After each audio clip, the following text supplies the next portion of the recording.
Asia, meantime, has become home recently for around a half a dozen former A-League players, most of whom were recruited under the AFC's 3+1 rule, allowing clubs the option of signing an extra foreign player drawn specifically from an Asian nation. With the FFA unwilling thus far to follow suit with most major Asian leagues and implement the initiative, a player drain is underway to the lucrative North Asian leagues, as Scott McIntyre reports.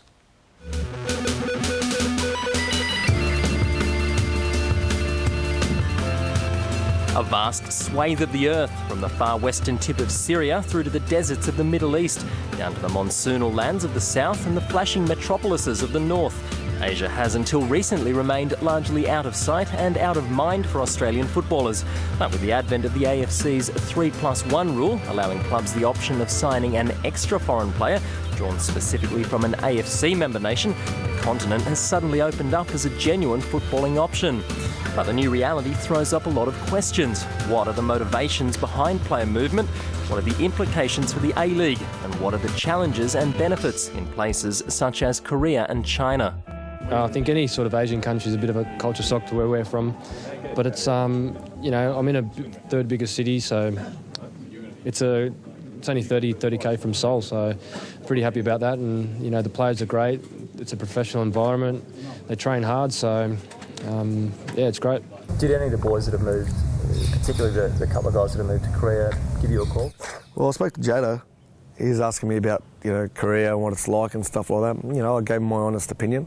I said to him, it's tough, you know, because they don't really speak English, but they're very friendly people, and, you know, the facilities are world class. So, you know, if financially, if it's good for you and your family's going to be happy, then, you know, it's a great move. I said to him, you know, go and do what you have to do. It's very difficult to adapt into the K-League because they don't have anyone to speak English. That's a pretty hard. Exactly the same for me. When I first came here, it was very terrible. I wanted to come back to Korea. There's a few reasons, obviously. You're playing in great competition, great facilities, great pitches, great players. Obviously the money over there is better. I guess Australia's not quite up to that standard yet as well. So, you know, we only have short careers, and, you know, we want to make the best for ourselves. And, you know, Asia's becoming more and more attractive for players like myself and Jado and players like that.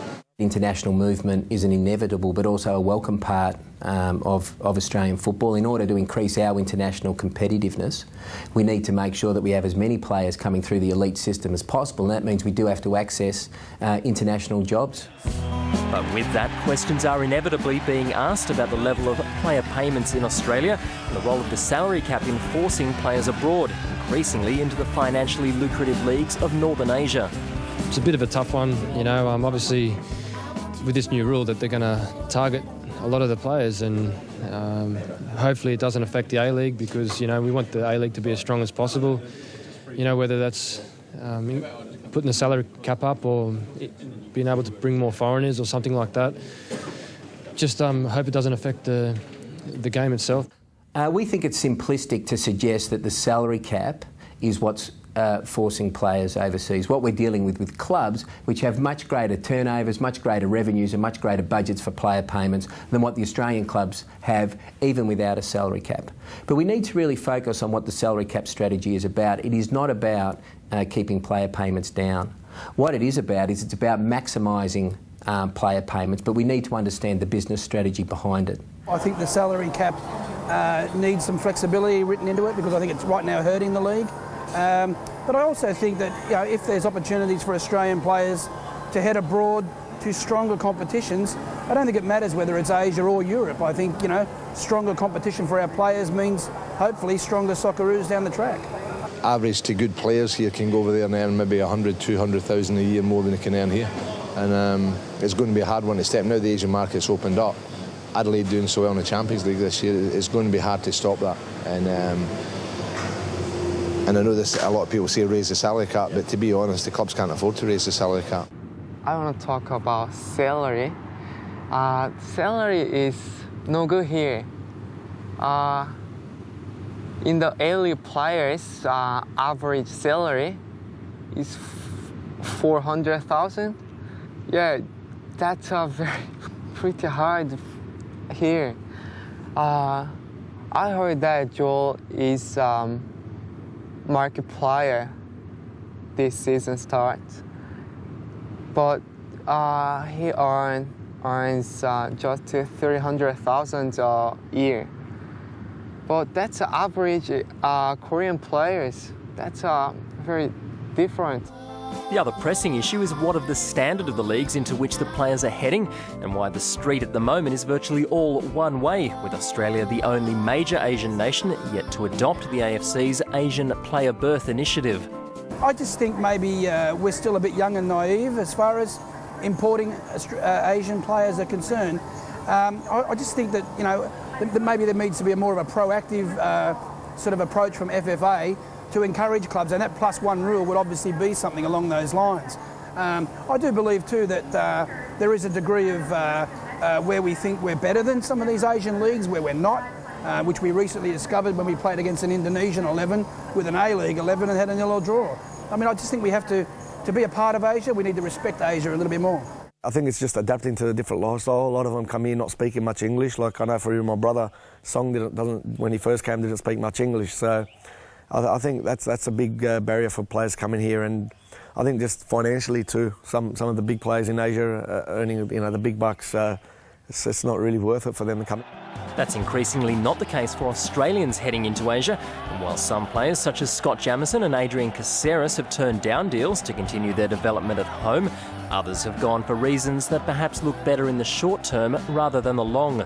The great temptation for a young footballer is to take a short-term approach, to look at the deal that's on the table for the next 6 months, as opposed to ask themselves, where am I going to be as a player so that I can play at the highest possible level?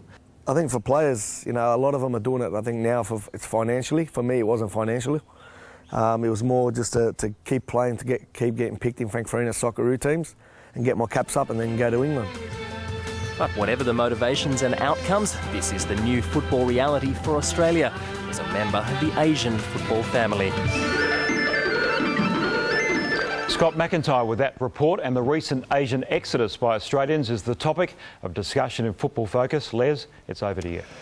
Thank you, David. Craig Foster enjoyed a spell in Singapore and Hong Kong back in the early 90s, and he now joins me on the couch to discuss this pressing matter. And we're heading back to China, where player consultant Buddy Farah has been doing deals and watching the progress of Mark Milligan at Shanghai and other Australians new to the region. Buddy, thanks for your time today. Buddy, what do you gauge as the reasons why so many A-League players are prepared to go to Asia? What makes them attractive to Asia for a start, and what makes Asia attractive to them? Look, Les, there's obviously a number of issues here that have swayed the minds of footballers to join the exodus of players into Asia. One, I believe the fact that Australia is now ranked #1 in the Asian Confederation has been an attraction to a lot of Asian clubs in that aspect. Secondly, let's not hide away from the fact that financially it's obviously justifiable for most players to go over there and earn a living over in Asia. Financially,